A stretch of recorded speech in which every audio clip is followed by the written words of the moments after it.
फाते, चलो अब मेज पर तमीज से बैठ जाओ।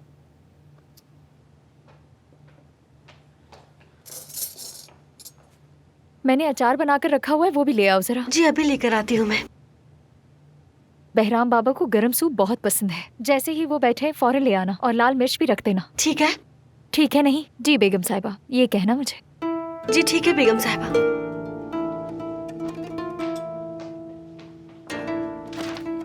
अरे फाते, अगर तुम पास नहीं आए ना तो एक लगा दूंगी तुम्हें। बाबा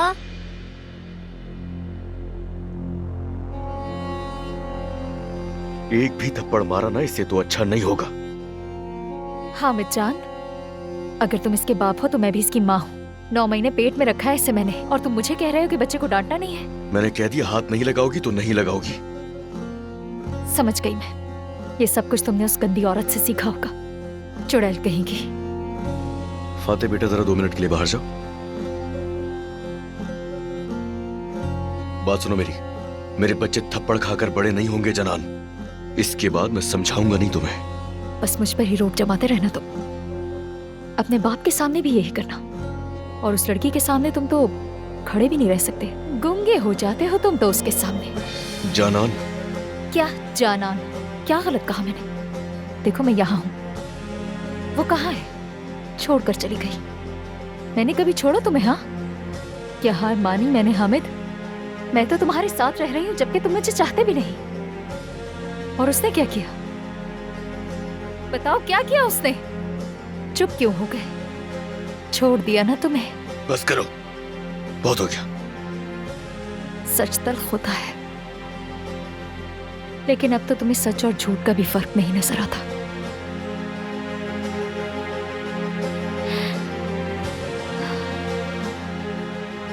देखो हामिद, एक नजर इधर देखो मेरी तरफ।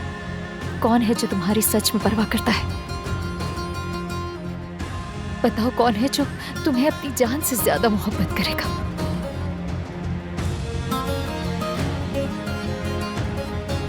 तुम्हें अपनी जात के अलावा और किसी से मोहब्बत नहीं है। मतलब ही हो तुम। अगर बाबा पूछे तो कह देना मैं चला गया काम से। हिम्मत है तो खुद बता देना उन्हें। अब तो तुम एक कदम भी अपने बाप से पूछे बगैर नहीं उठा सकते।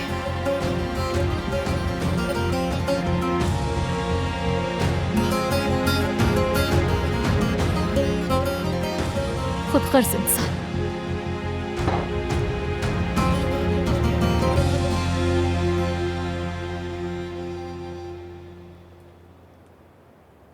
खैर है ना?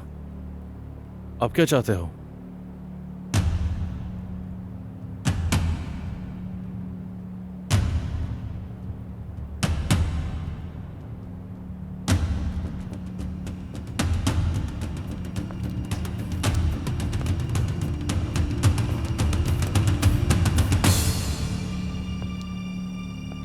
क्या चाहते हैं आप बहराम साहब?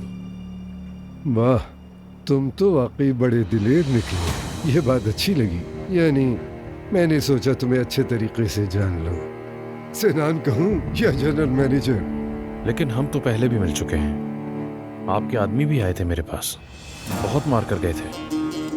ये सब सिर्फ 2 महीने के कर्ज के लिए, और मेरी दुकान की हर चीज तोड़ डाली, सब तबाह कर दिया। मैं आपको जानता हूँ, लेकिन आपको मुझे जानने की जरूरत नहीं है। वो सब तो ठीक है, लेकिन अगर कभी राय बदलनी हो तो दुआ करना देर ना हो गई हो। फिक्र करने की जरूरत नहीं है। मैं वो इंसान नहीं हूं जिसकी कीमत लगाई जा सके। चलता हूं, शब्बा खैर। एक बात कहूं तुमसे, हर इंसान की एक कीमत होती है सिनान साहब, क्योंकि हर दिल के अंदर ऐसी ख्वाहिश छुपी होती है जिसके बदले वो अपनी रूह तक बेच दे। ये बात ज़हन में रखना, सब समझ जाओगे।